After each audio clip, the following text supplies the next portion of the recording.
Good morning.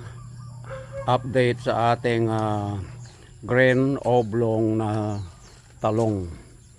So ito po yung mga bunga. So anytime pwede nang pitasin yan.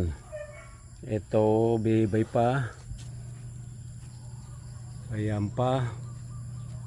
Ayun pa. Another here. Ayan. Ito pa.